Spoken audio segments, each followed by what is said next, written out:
Okay, it is 5 o'clock. We will go ahead and call the November meeting of the Board of Works and Public Safety to order, November 10th, 2025, here in the council room.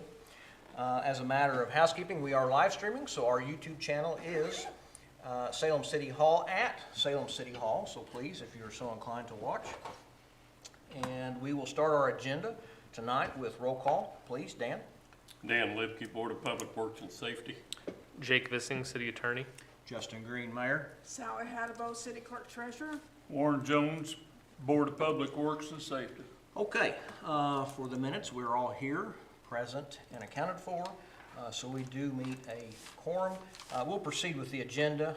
Please, Board, if you'll look at the minutes of October 14th, they're on pages 1 and 2.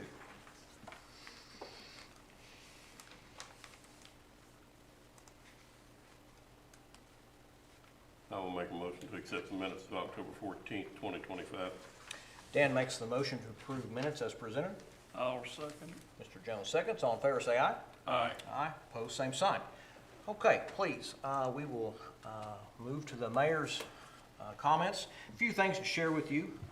Certainly, it is November 10th today. Tomorrow is our November 11th Veterans Day recognition, so please thank a veteran. Remember those men and women that have helped our country be shaped to what we are today. And we have several here in Washington County and Salem alike, and so there are some activities tomorrow, as well as the Chamber of Commerce did get their first round of Hometown Hero banners printed, and so those are hanging around the downtown square on the poles. So get a chance to look at those and remember those folks. Some of them are still with us. And so a very appropriate project the Chamber of Commerce took up, and hopefully that'll expand. And we'll have more up next year to decorate each quadrant with more banners. So an important day for us, certainly. A couple other things I'd like to share with you. Board was invited to St. Vincent Ascension 75-year celebration last week. So we've had a local hospital in our community. A lot of folks we know have been through there. Gosh, a lot of us were born there and know the facility quite well. So they had a milestone of 75 years. So kudos to the hospital, the staff, the crew, all the healthcare workers there in that building, and all the good work that they do. Nice little celebration. A couple of things as far as construction we want to talk about with you, Board. Weather is changing, and tonight is an obvious sign of that. So depending on how the rest of the year holds up and how much more progress some of these individual projects get, our future CCMG, Community Crossing Matching Grant, is awarded for Kimball Boulevard. Do think we still have a chance yet to get that in this year. So as long as we keep some 50s and 60s rolling in, that should still be on the radar. But as far as the current one there on Poplar Street, Board, I apologize. I don't want to be a broken record, and to our crowd, that one is taking longer than anticipated. The hang-up is our utility relocation with some subcontractors in the work that they've got to do. So it's not our own utility, it's the other utilities within the area. That's progressing. We have got some curb poured now, and some crews this week are going to do a little bit more work shaping that up. So anyway, that is ongoing and will continue. And by design would be finished up yet this year. So that is the plan for that. Phase 2, South Main, I do want to chat about that, Board. The federal highway job, the federal highway project that has been touted for a long time. Some clarification for you. I know some folks have said, well, why did you tear up the trenches and patch Main Street and walk away from it? No goodness, that was not the idea, never was. There was a phased approach to that corridor, and so water and wastewater conflicts certainly had to be addressed first and get them rectified before actually the road bed project was to ensue. So now NDOT has gave us the green light notice to proceed is November 17th of this month, November being now, obviously. So look for some more activity. It will be part and parcel to the weather again. So there is some storm grate work, some relocation and alignment that needs to happen first. That's kind of their main MO, if you will, is to work on that. There's a lot of ADA compliance that goes into this project as well, so there'll be some curb and gutter realignments before the actual new concrete comes into play. But nonetheless, look forward. This is a mirrored project, if you will, to phase one. So from the north gate to the stoplight of Hackberry and Main Street, we'll have the same look, effect, and feel there going out of the south gate. That's the concept. That's the important piece of this. Like I said, curb, gutter, sidewalk, obviously the street bed, and the ADA compliance. So all those things come to play, as well as the streetscape, the new benches, the new street lights, etc. So anyways, that's good news. We're getting that off and running. And so NDOT has gave us that start date. So appreciate all their help in getting this to us, and it's a good project to have. Lastly, I will close with the next On the Bricks that is going to be scheduled. Unless by a miracle we can do something in November quicker, I don't know that we can, but I want to go ahead and tease the December 5th Christmas Magic on the Bricks. Gang, we won't be here until after December 5th, so I want to go ahead and tell you about it tonight. This is our third annual Christmas Magic in Salem. We've kind of merged it with On the Bricks, so it now is larger than what we had done in the last 2 years, in the sense of we'll have the rides for the kiddos on the wagons. We certainly have Santa Claus in the vicinity, walking around, Mrs. Claus telling stories, hot chocolate and cookies.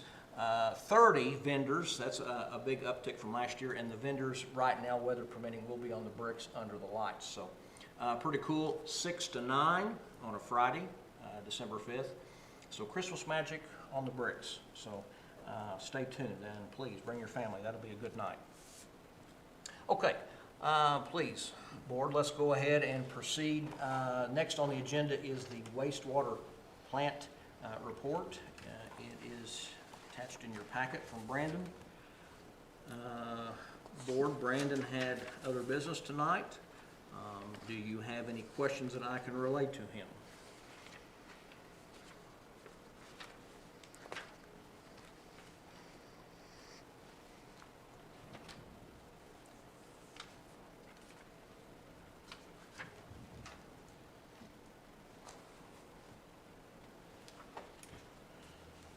Okay, hearing none.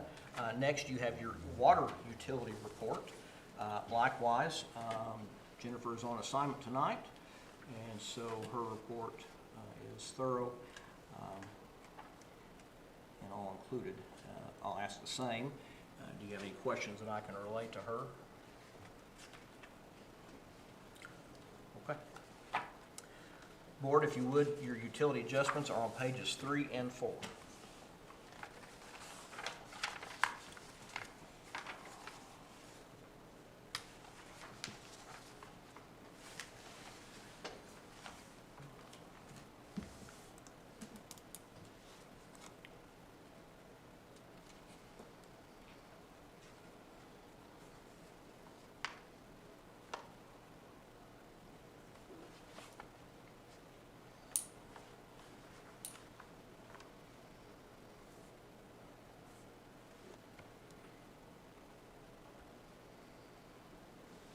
I'll make a motion to accept the utility adjustment. Mr. Jones makes the motion to approve the utility adjustments. I'll second that motion. Dan seconds. All in favor say aye. Aye. Aye. Opposed, same sign. Board, I don't have any unfinished business. Sally, do you have any we might have omitted? No, nothing. Board, do you have anything? I have nothing. Jake? Nothing. Okay, new business is kind of part and parcel. I gave that update in the mayor's remarks. So Main Street Phase 2 is your big one, and I do mean big. That's a nice project, and so I'm certainly glad to see that get started. Okay, if you will, your utility payable vouchers, page 5 through 17 for claims.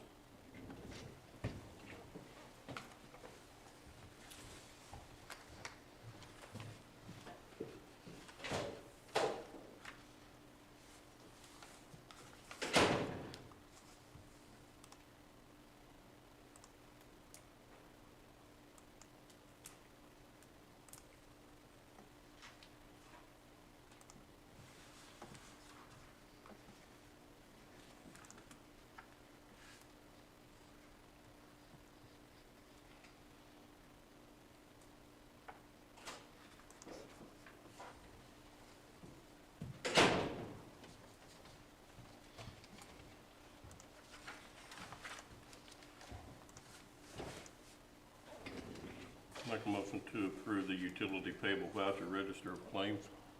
Dan makes a motion to approve. I'll second. Truck seconds, all in favor say aye. Aye. Aye, opposed, same sign. Miscellaneous business, not knowing any, no other schedule conflicts, so back in here December on the normal date and time. Sally, do you have anything pending that we don't have on the agenda? Nothing. Jake, anything for the better of the Board of Works and Public Safety? Nothing for me. Okay, we had no comments tonight, so that brings us to the end of the agenda. We'd seek motion to adjourn. I'll make a motion with adjourn. I'll second that Adjourn motion. to 5:13. Common Council will not reconvene, I said that again, we'll convene at 5:30.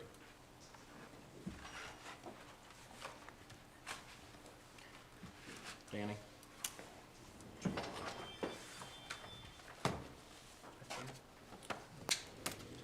How are you? Good.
Okay, it is 5:30.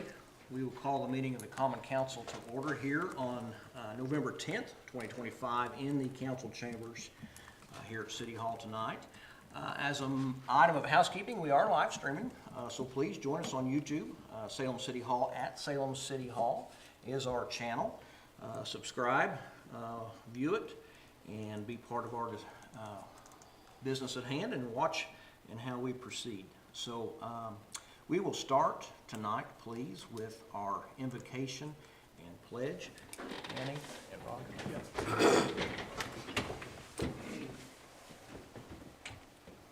Dear Lord, as we rise to meet each new day, please let us be filled with your Spirit. Wherever we go, let us spread love, joy, peace, goodness, and faithfulness.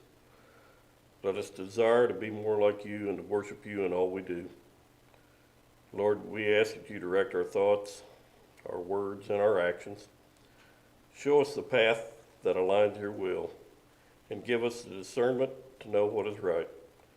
We know that without you we can do nothing, so we humbly rely on your guidance in every decision we make. Lord, we ask that you be with all of those that is our duty to pray for. And Lord, we ask that you forgive us of all of our many unforgiven sins and save us in the end.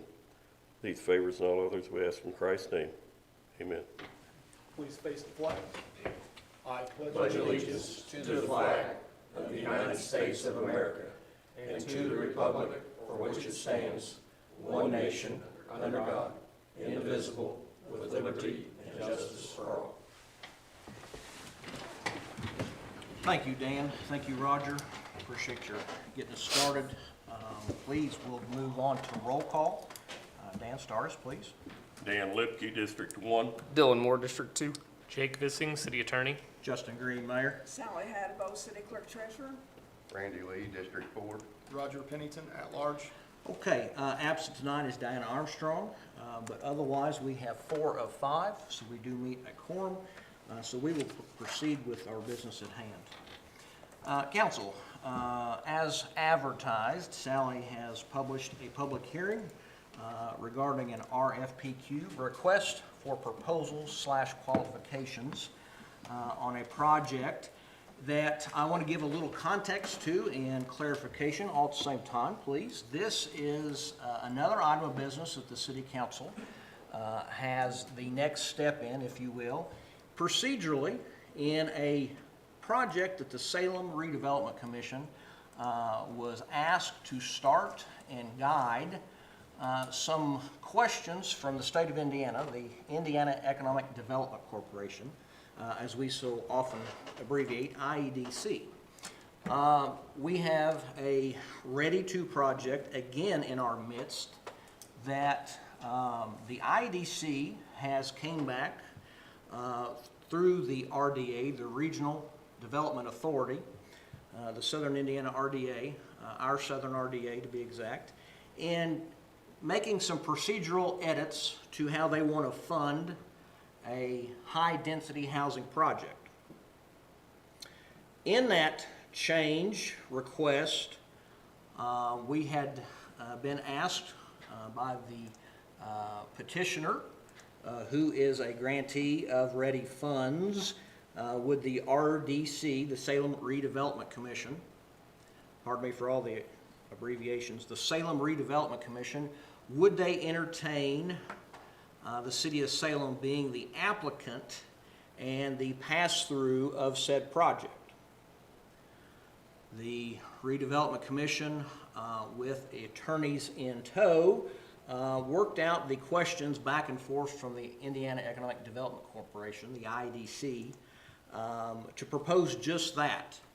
And in doing so, they asked us to legally post request for public proposals / qualifications for Salem high-density housing.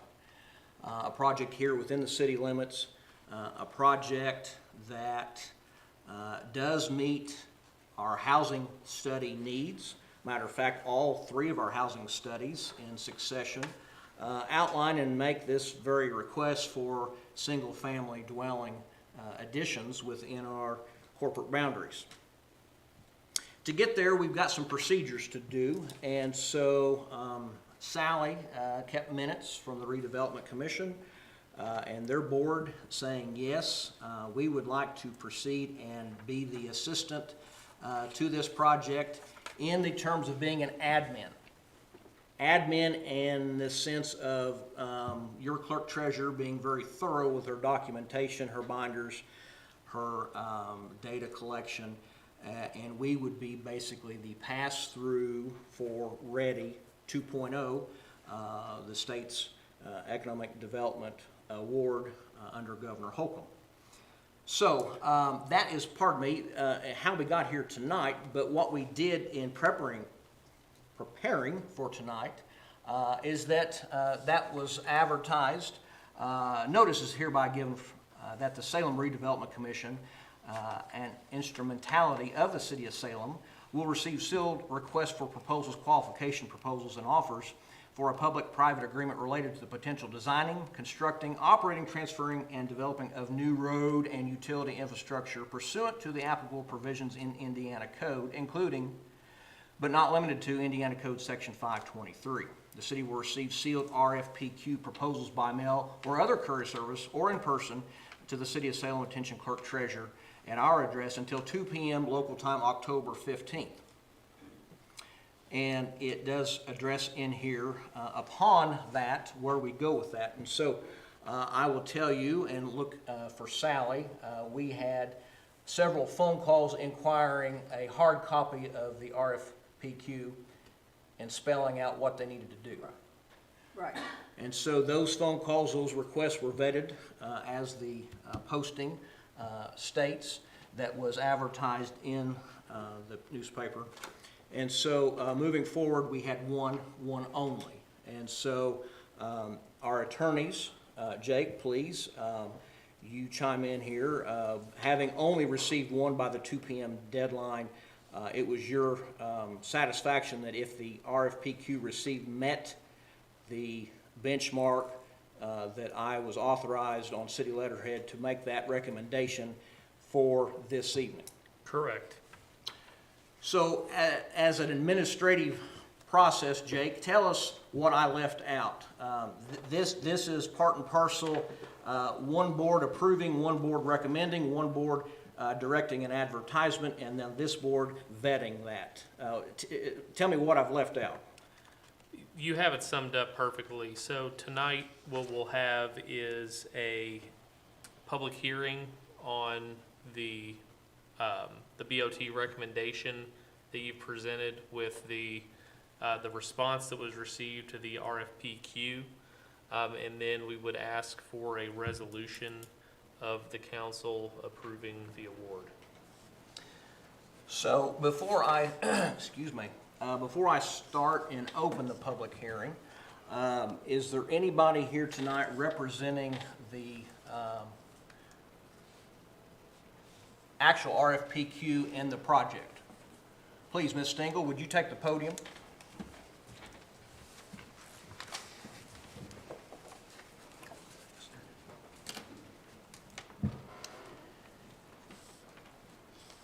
Good evening. Please, good evening, thank you. Keely Stengel, you represent in what capacity this project?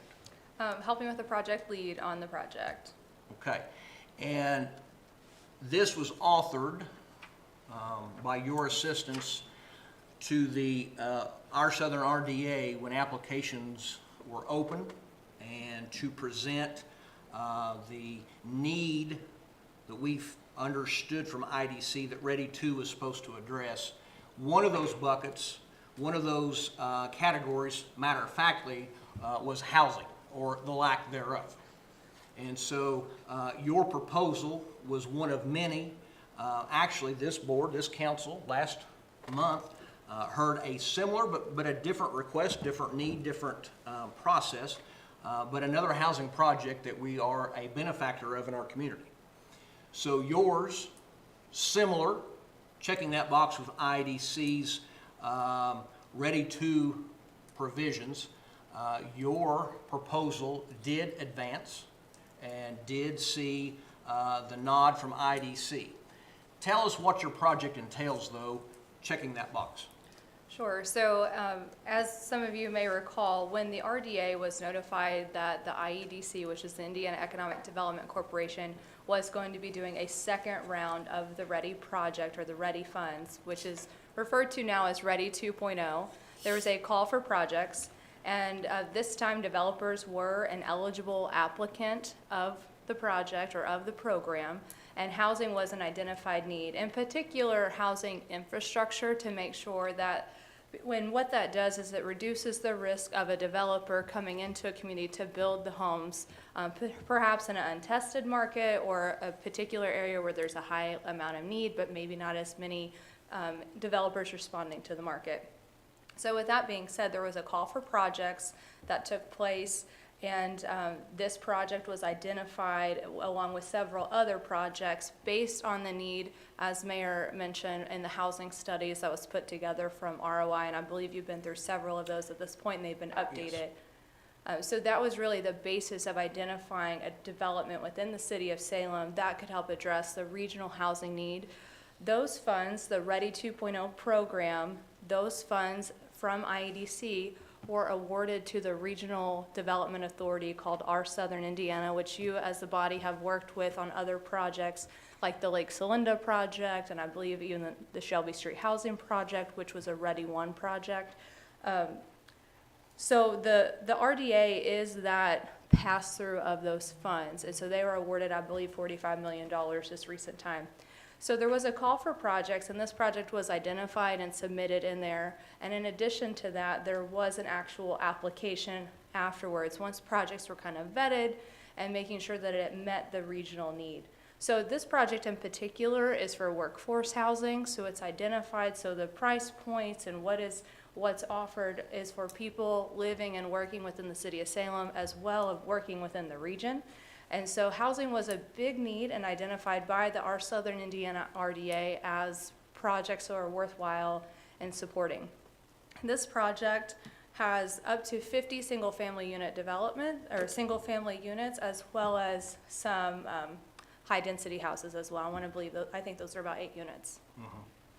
And so this project is to support the infrastructure to make these lots developable for this housing project. And your award, I say your collectively, the award that was given for this project is just that. It is to get pad ready, get the backbone in, have these sites ready to go, address quickly, if you will, by definition. That makes that lot accessible. You can start your foundations, your framing, et cetera, because, again, a 50 unit plus your 8, so let's just round, somewhere around 60 units. This is the catalyst to get that started, and yes, that's where the grant lies, to get it started and get it going. And there were several other, Mayor, if I may, there were several other projects throughout our region where similar scope was identified, like in the city of Scottsburg, there's Maple Run, there's several other places, city of Austin. So we are seeing this in several other communities as well in the Our Southern Indiana That's a RDA good point. region. Council, not to interrupt Ms. Stengel, we have a 5-county RDA, and you're right, I believe each of the 5 did receive housing dollars from IDC. So this is happening in our other 4 neighbors. Yes. Give us crystal ball moment. You get your finals from IDC. This is November 1, of course, 1st of November. On a time schedule, is this a project that, as you see start to finish, we would have groundbreaking and site prep first quarter 26? That would be ideal. There has been a change in administration at the state level from the time the award was announced to at this point now. So there are some administrative things that we're working through with the IEDC. Now they are going through and approving these projects. So in terms of timeline, it will also be determined, depending upon the IEDC, when they're able to get those approval letters out. Assuming those come out relatively soon, those will, that could support a Q1 groundbreaking, which we would be ecstatic for. Okay, so tell us about ownership. maybe a question or two lingering. So the RDC, I'll slow down. The Salem Redevelopment Commission agreed to vet this process as a change of administrative duty to the clerk treasurer in the city of Salem. But this, for lack of a better word, almost becomes a pass-through. So these are not funds that we're going to have to come up with. These are not funds that we're going to have to do appropriations for. It's merely the IDC wanting this body to do the ins and the outs of the fund of the grant received. Yeah, this is a public-private partnership, so in doing so, the state, in giving out Ready 2.0 funds, has to make sure that these funds are appropriately used and procured accordingly too. So they have to follow state and local procurement guidelines. So the build, operate, transfer procurement guideline falls within that. It's an allowable procurement method through the city of Salem as well as the state of Indiana, and has been given the green light from the IEDC. So with that being said, yes, that is what we expect to take place as in terms of funds being held and passed through in that regard, following the proper documentation. And IDC will do the auditing of said process, and so Yes. that's one of those things. They'll release funds when they are satisfied this is what they want. Yes, it is a reimbursable program. Okay. Mayor, if I may, there was Please. one thing I thought might be helpful. This project is done alongside in partnership with the city of Salem. Any of the infrastructure that's put in is going to make sure it meets the city guidelines. Roads are going to be built to county and city specs so that everything continues to support the development and the vision within the city of Salem. Well said, and it is those extensions, those necessary permits, those necessary site requirements, you know, all that has to be under city code Yes. and vetted. So there is no change there, but to your point, that is part of the partnership, making sure that's right. Jake, anything you would like to ask of Keely to further discuss? I don't believe so. Okay, I'll let you sit for the moment. Okay. We'll proceed then. I will also Oh. just add, we are so excited about this project. As you have noted, there is clear documentation for the need of housing in the community, and I know a lot of our residents in the area are feeling it, you know, with the housing market, and so I'm so excited, and I know that the community is looking forward to having this need met, so we're excited to be part of the solution. Absolutely, and thank you for sharing that again. Thank you. We have 3 housing studies, council, that are fairly current, fairly relevant, 1 from Purdue, 2 from Regional Opportunity Initiative, our partners to the north. And they all say a very similar thing. The lack thereof, we're void in many categories, single family housing just being one. Multi-unit, independent living, the whole gamut. So this definitely shows you're checking some of that need. Okay, we are 12 minutes in, so pardon me, wanted to get some knowledge out there certainly before we start. We have a public hearing advertised at 5:30 p.m. As I indicated, the publications were October 1st and October 8th, notifying of this RFPQ process that was advertised. So I will start. Is there anybody in the audience tonight to speak on behalf of the RFPQ, the BOT, Build, Operate, Transfer, one more acronym, Build, Operate, Transfer procedure that has been advertised and proposed through the Ready 2.0? Once, twice, 3 times? Okay. Is there anybody in the audience tonight to speak against the public hearing for the RFPQ, the Build, Operate, Transfer as advertised? Once, twice, calling 3. Okay, hearing none, council would seek motion to close public hearing. I'll make a motion and close public hearing. Dylan makes a motion. I'll second that. Dan seconds. All in favor say aye. Aye. Opposed, same sign.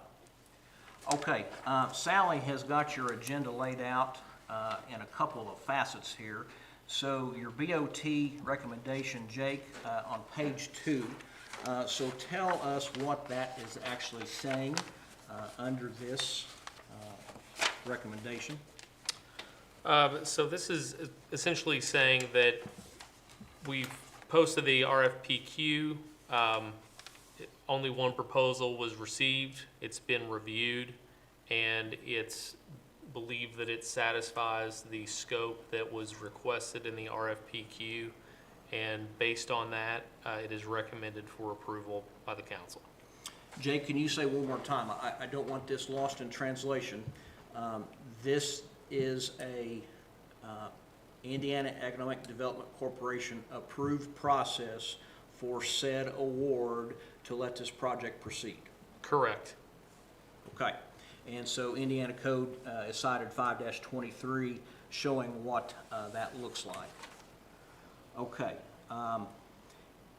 Council, if you don't mind, so our minds are all in succession, your new business has what Jake referred to earlier in conversation, Resolution 2025-03. Council, please ask Jake any questions you have. This is where the actual proposal was put in your packet, but the resolution giving that authority. I don't want to minimize anything, but the bulk of it is, hey, if the resolution is satisfactory, we will have action. IDC will be notified. Sally will become contact and disperse funds thereafter. That's correct, yes. So again, there's a BOT agreement that will be in place, which will govern, how basically the project's progress and how funds are administered. And the city will be acting really as the conduit for that. And Jake, just further this, so when the project is exhausted on our end, what the grant award was, then we close our document, we close our binder. This is satisfied to the state. This becomes a binder of past history, but it's not an active document once we exhaust funds. Is that correct? Correct. And therein lies the T for transfer. We're done. It's out of city's purview. The clerk treasurer has no longer interest in project. Correct. Okay, please, council, would ask your questions of Jake, myself, or the representation here tonight. I've got one for you, Jake. So as of now, we know that Ready 2.0 funds have, well, possibly one project has been distributed funds for, they've signed a purchase agreement, let's say that. Hypothetically, if Ready 2.0 fails, what is the city on the hook for during this process? Anything? Nothing. The way that this is structured is that, again, the city is the conduit to administer the funds that are provided through the READY program, but it's not a commitment by the city to provide funds to again, fund these public improvements. What was the dollar amount for the original award? And that's to Temple and Temple, is that correct? Is that who the applicant was? Yes, well, that is the RFPQ response, and yes, that was the business name that they chose to submit under. I'm going to have to call you back, Keely. I don't want to tell a wrong dollar amount. I think I know flirting with, but I want to be accurate. The Ready to award is $3 million for the infrastructure for the project. Flat, there wasn't a, $3 million. okay, thank Yeah. you, okay. So I guess my question is, and just curious, if they're the applicant and they got the award, why would we be receiving those funds? Because it sounds like we're gonna be the middleman, which I'm not saying is good or bad, but Right. it would appear in layman's terms that that's what's happening. So why would the funds not go directly to them?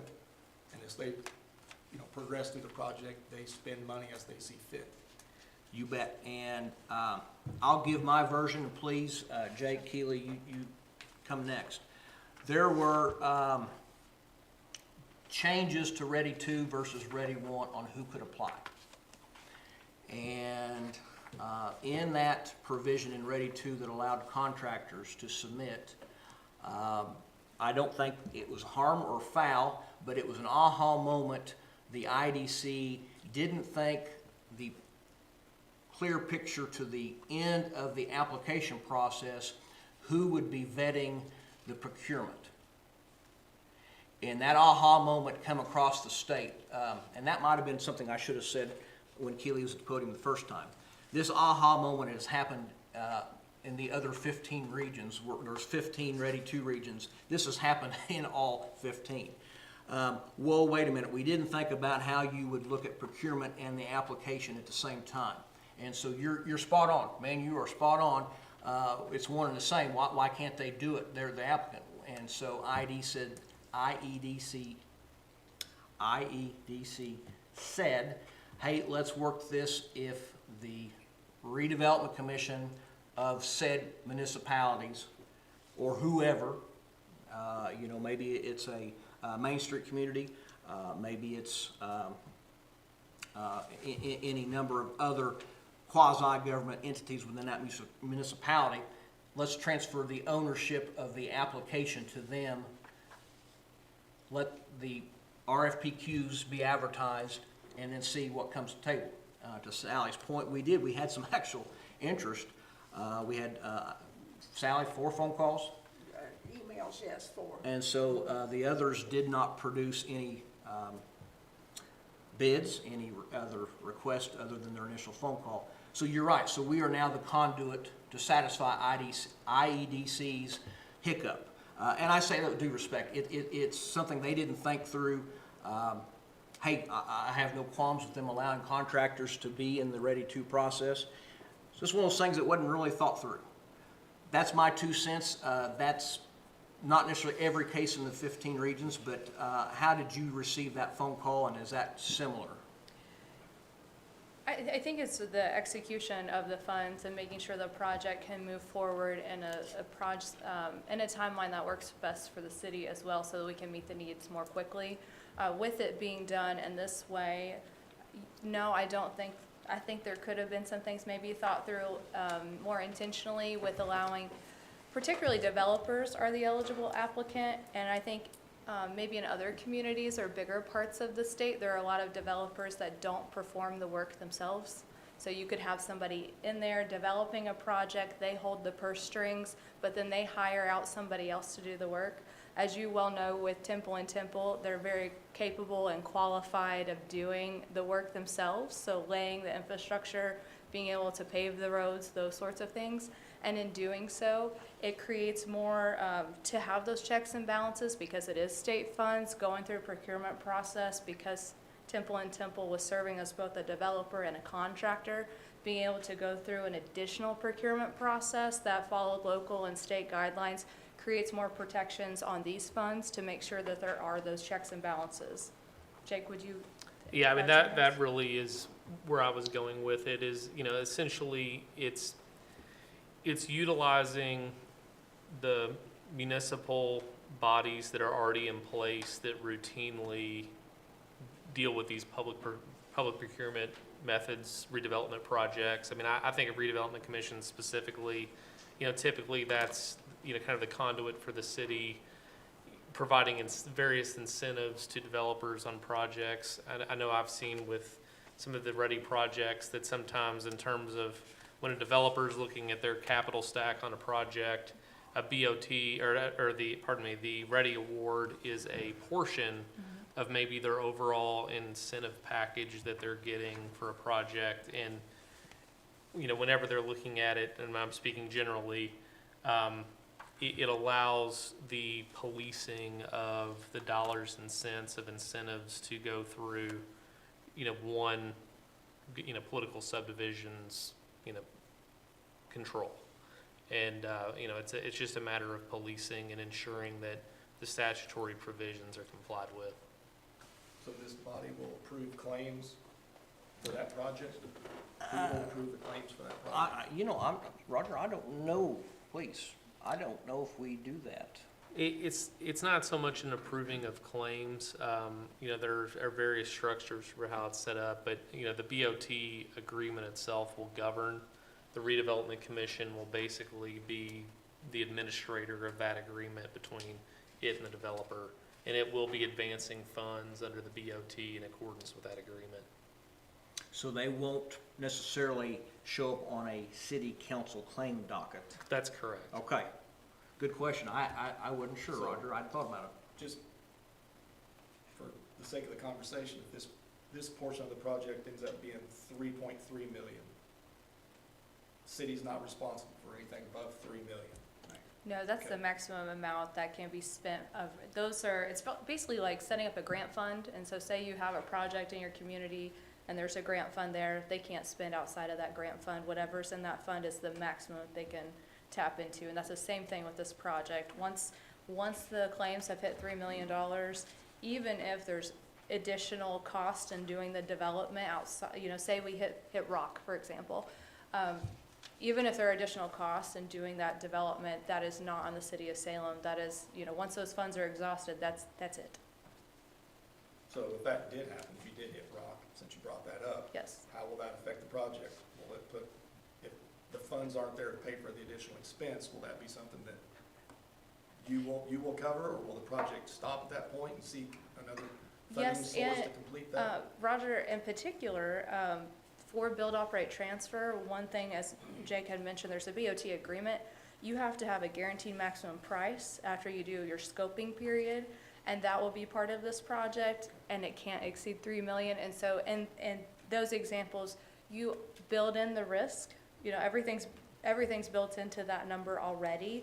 Whatever incurred expenses happen beyond that, the developer has to cover. And that's really some of the advantages of doing a build, operate, transfer, procurement, and project delivery method, is that once you get that number from a developer, they're not going to give you a change order. And that's true on this project, that'd be true on other BOTs, but when you have a guaranteed maximum price and you enter into an agreement as a municipality, you don't pay anything above and beyond what that guaranteed maximum price is, unless that community changes the scope.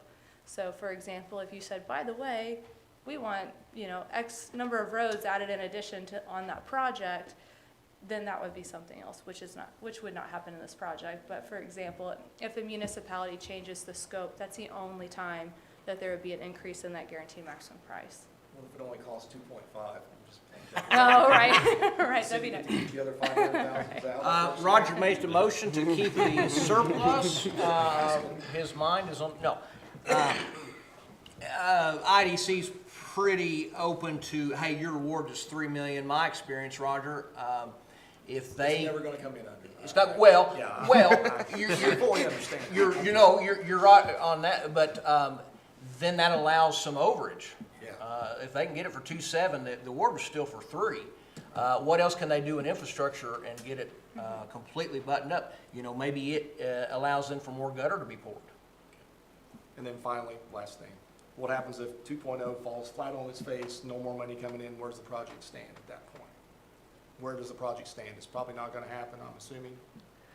This project is dependent upon the support of Okay. Ready to, So, yes, okay, all right, yes. thank you. Anything Spot on. else? Those are good questions, thank you. Okay, council, thank you for engaging.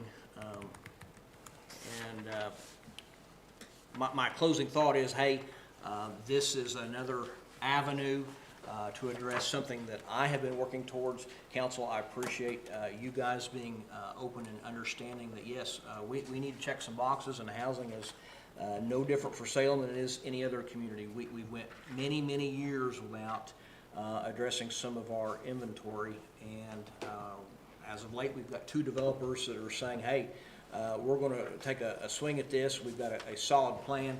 State of Indiana says, yes, you do. So I think it's a win for Salem. I think it's a win for Washington County. We are down, again, we changed the lineup, so we are down under Resolution 2025-03 for approval. If there's no other questions, board, council, I would ask for approval of said resolution. Make a motion to accept resolution 2025-03. Council, you have a motion on the floor to approve. Seek a second. I'll second it. Dylan seconds. All in favor say aye. Aye. Opposed, same sign. Okay, Jake, will you button up anything loose here that needs documented and keep us in sequence for whatever the IDC needs as far as documentation? Absolutely. Okay.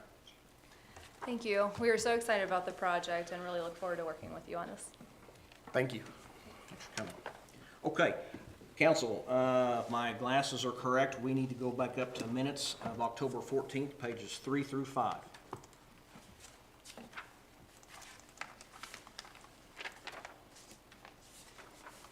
I'll make a motion to approve the minutes as stated.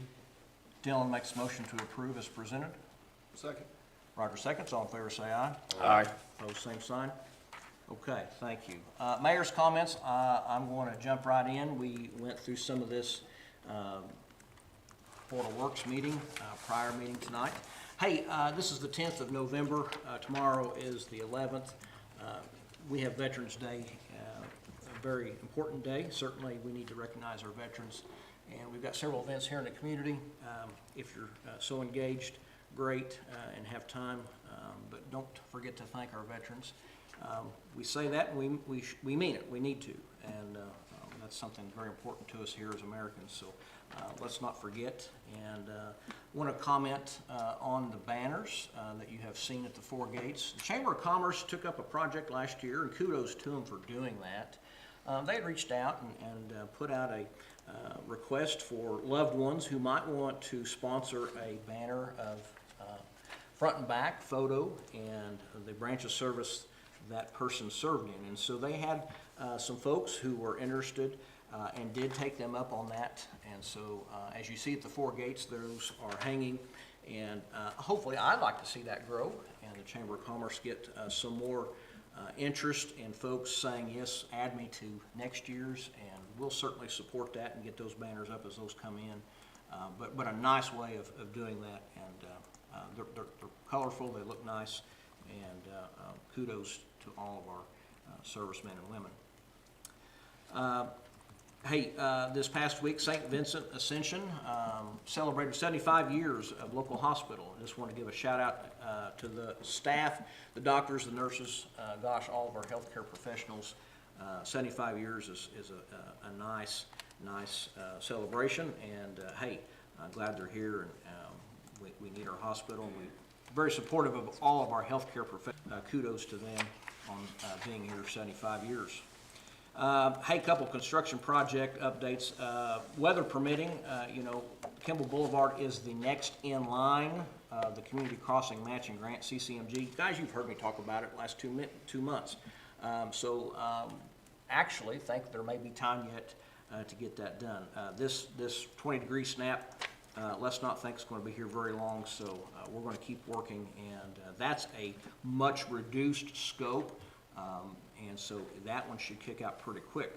Contrary to that, let's talk about the one going on right now. I will say, loosely translated, my apologies, that one is really taking much longer than any of us at the city wanted on Poplar Street.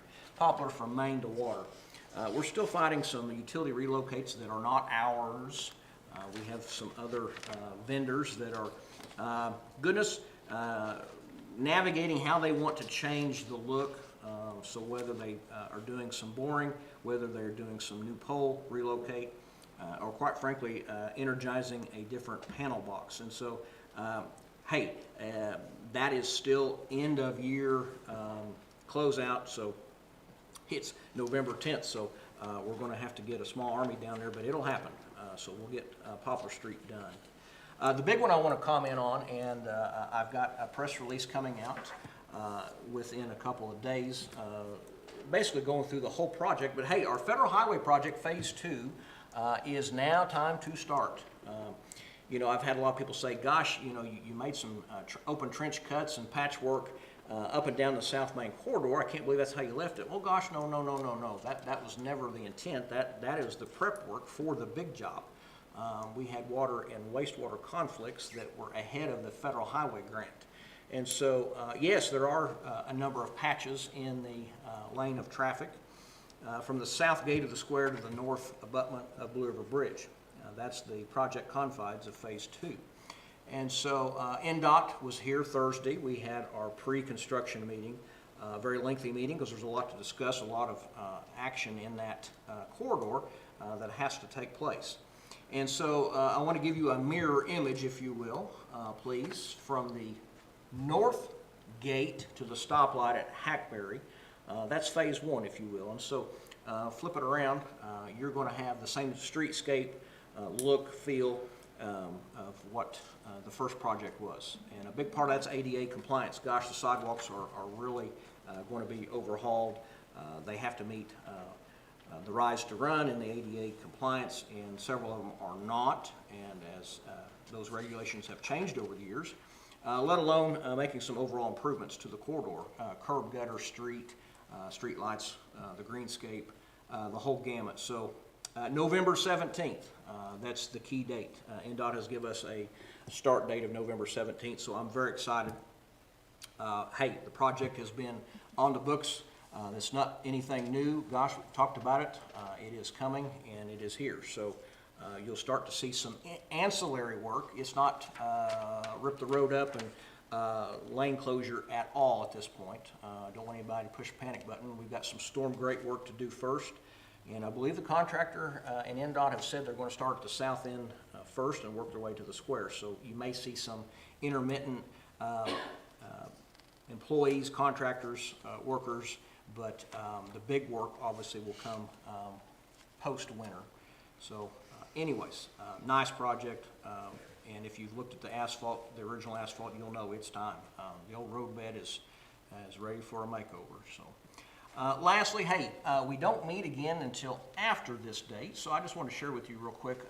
The next On the Bricks is Christmas Magic, and it's part of our third annual. We've actually expanded this. The last 2 years we've done Christmas Magic here in Salem along High Street beside City Hall, and so we're expanding that this year to incorporate it as well as an On the Bricks series. So big night, December 5th is a Friday, 6 to 9. We've got the same carriage rides that are going to happen for the kiddos and the families to go around the square, as well as the hot chocolate, the cookies. Santa Claus will be here, and Mrs. Claus as well. So all that's being circulated as far as news releases and presses, getting that out there. But the big thing is we've added the vendors to the bricks. So we're going to have 30 vendors selling their wares, and they've agreed, outdoor, weather permitting. So hopefully we might have a dusting of snow that day. There's always a backup plan. If it's real inclement weather, we will get the vendors inside. But that's our plan. So On the Bricks, December 5th. Please, hope to see you there. Okay, gosh, let's get back. Reports from the departments. Your financial statement is on page 6 through 12. Sally, it's your turn. What do you have? Nothing, is pretty basic. Okay, board, as you have reviewed, any questions of Sally? Would seek motion to approve financial statement. Make a motion, we approve the financial statement. Roger makes the motion. Second. Dylan seconds. All in favor, say aye. Aye. Opposed, same sign. Next, your senior center report and calendar on 13 and 14. Spoke with Naomi this morning. They have many Christmas activities booked and planned, so they are hopping. Got a lot going on. Your unfinished and old, I pretty much gave the roundabout in the mayor's report. Sally, was there anything that I omitted? Nothing. Okay. Jake, anything on your end? Nothing from me. Okay. New business, after the first item you have done, so we are now down to codification, ordinance 2025-24. Sally, that's you again. That is our annual updating of our code book, and this is something we have to do annually, and in saying that, I need all your code books so we can get them updated for you. Okay? The ordinance just is that, it puts all the prior ordinances of the year in it. Right. And makes them official record. Right. Okay. I'll make a motion to approve ordinance 2025-24. Dylan makes the motion to approve. I'll second. Randy seconds. All in favor say aye. Aye. Opposed, same sign. Ordinance 2025-25 is a transfer ordinance on 69 and 70. Sally, what do we got here? Again, it's just housekeeping, moving funds from one line to another line. It's nothing, it's no new money or anything like that. It's just moving money to accommodate expenses. Okay, no new money. Ordinance 2025-25. Make a motion to approve ordinance 2025. Roger makes the motion. I'll second. Dylan seconds. All in favor say aye. Aye. Opposed, same sign. Council want to have a discussion here on police and fire portable radio replacements.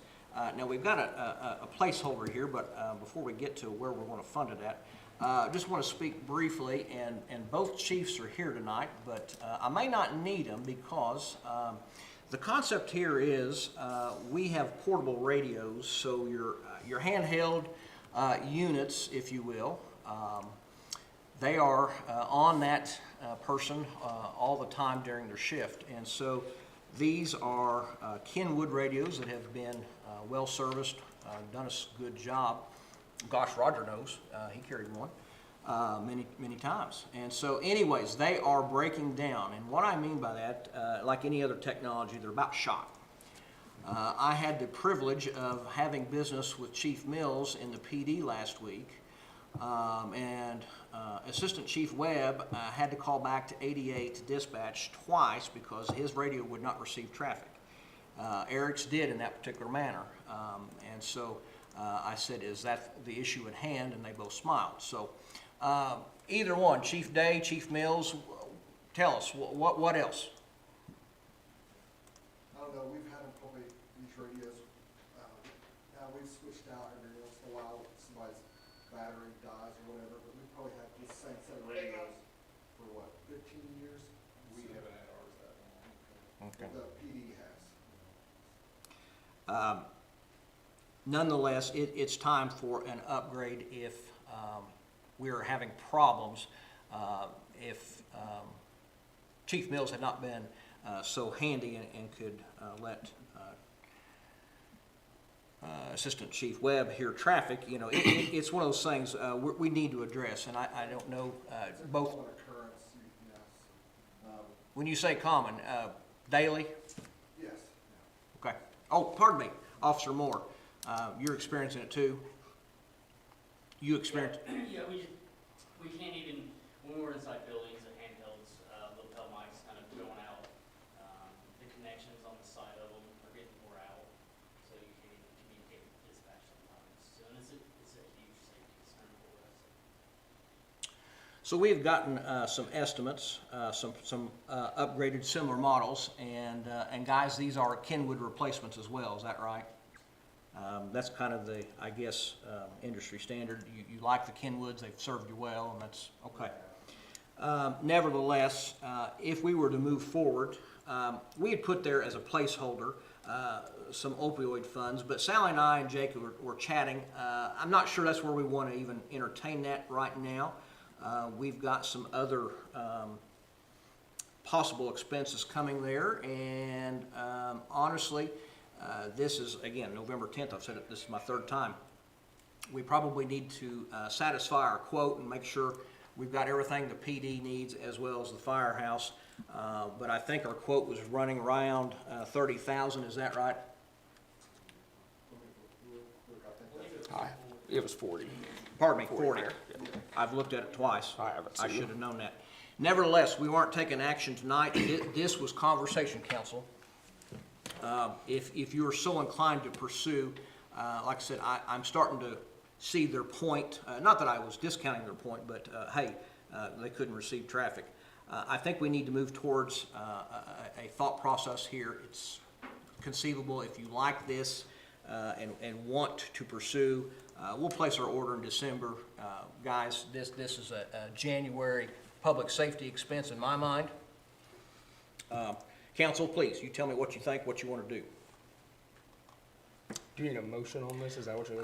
Jake, I'll defer to you. How would you like them to have conversation to guide Sally in what she does when we get a final quote?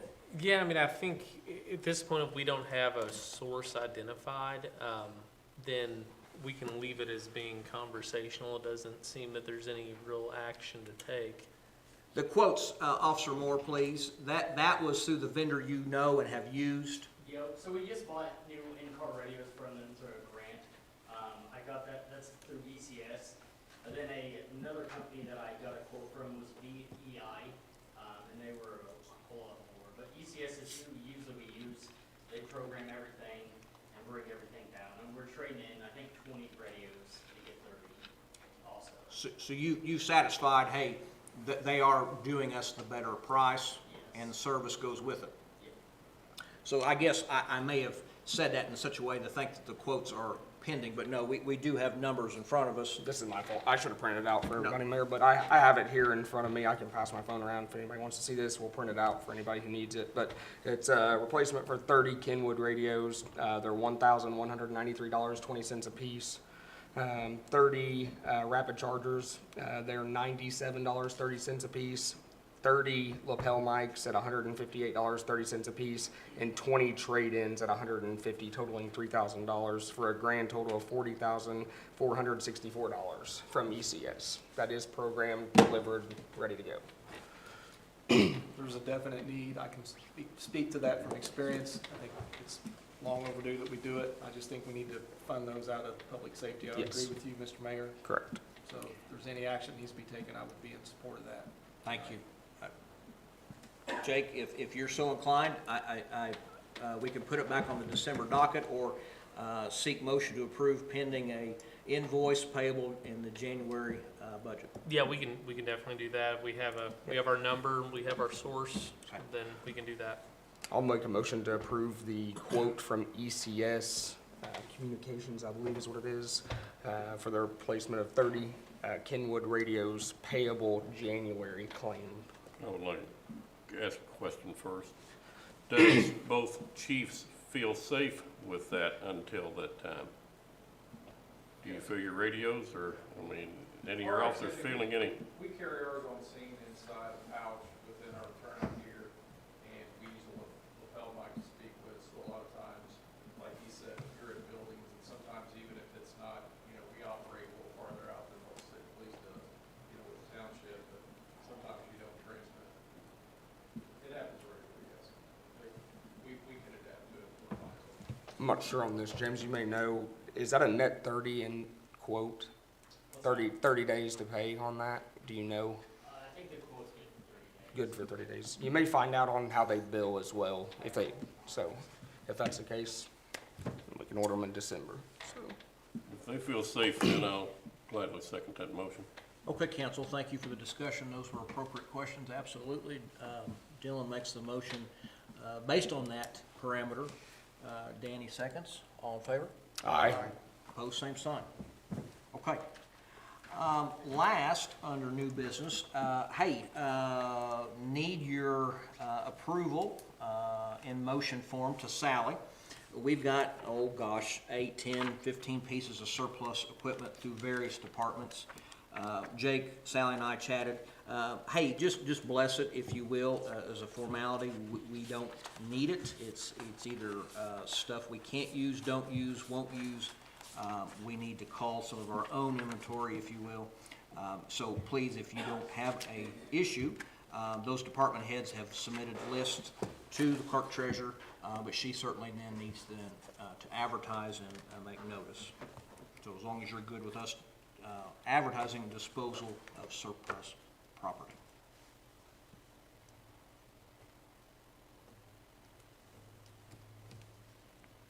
Will we see a list of this? Oh, sure. Mm-hmm. Yeah. Inventory? She just Okay. needs Yeah, for your sure. blessing to go ahead and advertise it. Proceed.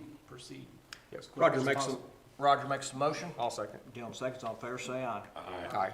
Opposed, same sign. Yes, Dylan, to your point, Sally would like to get that done this week. I would like then you to have that on your December docket, and then we'll make those awards, have checks payable, and be done by the end of the year. Council, please, accounts payable voucher, pages 71 through 98.